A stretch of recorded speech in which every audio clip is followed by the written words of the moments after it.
Salut tout le monde, nouvel épisode de Stargate Faux Raccord. Nous verrons aujourd'hui les épisodes 21 et 22 de la saison 7 et les épisodes 1 à 2 de la saison 8.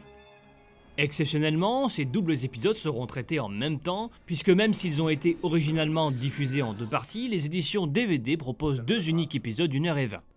A l'origine, Stargate SG1 devait se terminer avec cette 7ème saison et aller vers un film qui devait clôturer la série et ouvrir vers le nouveau spin-off Stargate Atlantis. Mais comme c'est de coutume, la série est renouvelée à la dernière minute, obligeant les scénaristes à transformer le script du film en un double épisode. De nombreuses scènes écrites furent alors sacrifiées pour raccourcir la durée totale.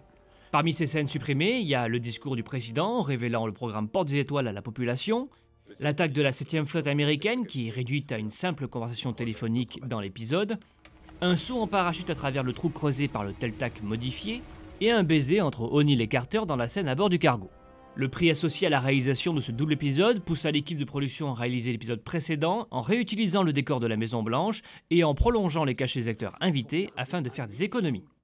Joseph Mallozzi, l'un des scénaristes et producteurs de la série, révèle que lorsque Richard Dean Anderson a demandé à réduire ses plannings pour profiter de sa famille, Don S. Davis, l'acteur qui joue Hammond, s'est porté volontaire pour que son personnage prenne sa retraite et donc laisse sa place au général O'Neill. Il est hors de question qu'on se prive de vos services. Si d'abord les producteurs ont refusé son offre généreuse, le chemin de la série a tout de même rapidement mené à ça.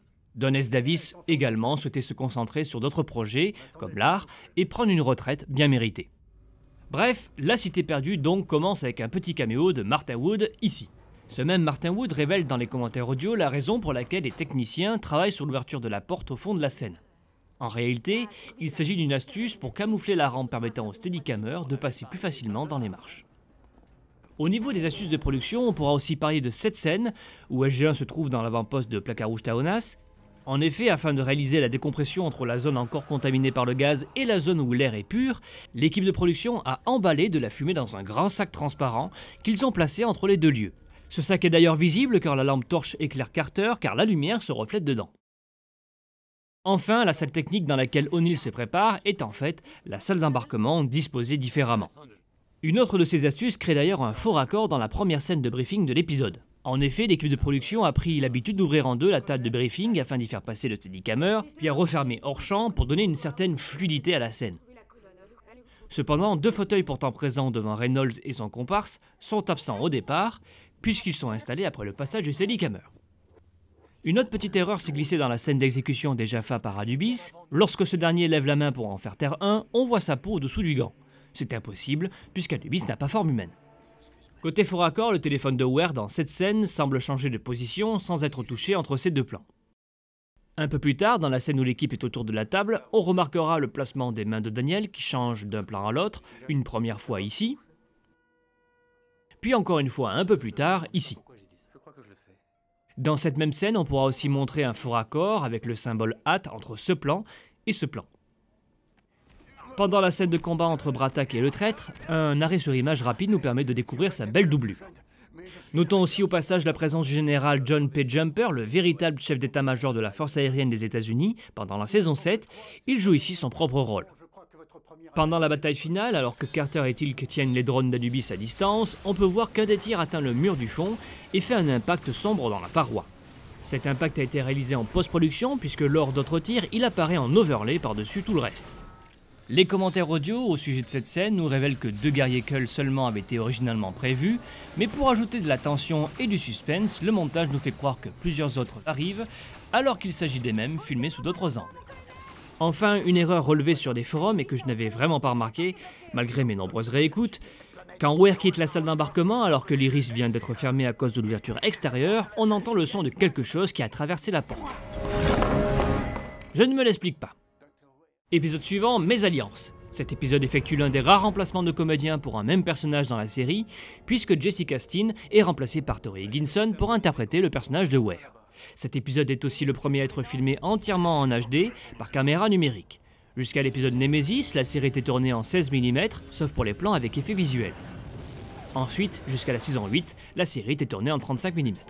Dans le courant de cet épisode, on remarquera qu'à plusieurs reprises, Michael Shanks, l'interprète du Dr Jackson, pourra être vu avec l'œil droit rouge. En effet, l'acteur s'est blessé pendant la production, mais il a tout de même tenu à réaliser ses plans. Autre fait intéressant, toujours au sujet de Michael Shanks, vous serez surpris d'apprendre qu'en version originale, il joue 4 rôles dans cet épisode. Le docteur Daniel Jackson évidemment, mais aussi interprète les voix des 3 Asgard qui apparaissent, Thor, Aegir et Penegal. Au sujet des Asgard justement, sachez que pour en faire fonctionner un seul, 6 personnes sont nécessaires afin d'actionner ses bras, son buste, sa bouche et ses yeux. On voit d'ailleurs dans cette scène le bâton qui permet de guider son bras. Cependant, lorsque numéro 8 se réveille et se met à tout casser, la poupée est vue comme figée dans la bataille. On peut dire que Thor sait garder son sang-froid. Le décor du vaisseau spatial Asgard est aussi visible dans le film Blade 3. En fait, une partie de ces décors sera aussi réutilisée dans la série Stargate Atlantis. Toujours à bord du vaisseau Asgard, dans la scène qui montre Teal'c partant pour casser du réplicateur, celui-ci est vu attrapant le fusil à pompe par la crosse avec le bras droit, puis sur le plan suivant, par le canon avec le bras gauche. D'ailleurs, un peu plus tôt, quand Teal'c en pulvérise un, le réplicateur disparaît pendant une frame, ici. Cette même scène nous offre aussi un magnifique reflet de Steadicammer dans le mur du fond. Enfin, dans cette scène, on remarque que les glyphes dans le message d'erreur ne sont pas nordiques, mais Goa'uld. Finalement, les extraits choisis pour les visions cauchemardesques de Carter sont issus d'anciens épisodes. Alors, si cet extrait issu de la saison 3 dans le double épisode Les Flammes de l'Enfer, ainsi que celui-ci issu de l'épisode 13 de la saison 1 Le Feu et l'Eau ne posent aucun problème, d'autres posent un sacré problème de continuité. En effet, on aperçoit un extrait de l'épisode Abyss, 6ème épisode de la 6ème saison. Carter n'est pas présente quand O'Neill se fait torturer, alors comment numéro 5 peut-il le voir dans ses souvenirs? Autre petite erreur, cette fois-ci au niveau des effets visuels, dans la scène où les 3 grands maîtres arrivent sur Terre, on distingue assez bien l'ombre de chacun d'eux avant qu'ils n'apparaissent hors de l'horizon. Cependant, un effet visuel très discret est à mentionner dans ce plan. En effet, l'équipe de post-production a effacé des lignes à haute tension au-dessus de la maison afin de rendre le plan plus esthétique. Voilà, c'est tout pour aujourd'hui, je vous dis à la prochaine fois pour un nouvel épisode de Stargate Faux Raccord.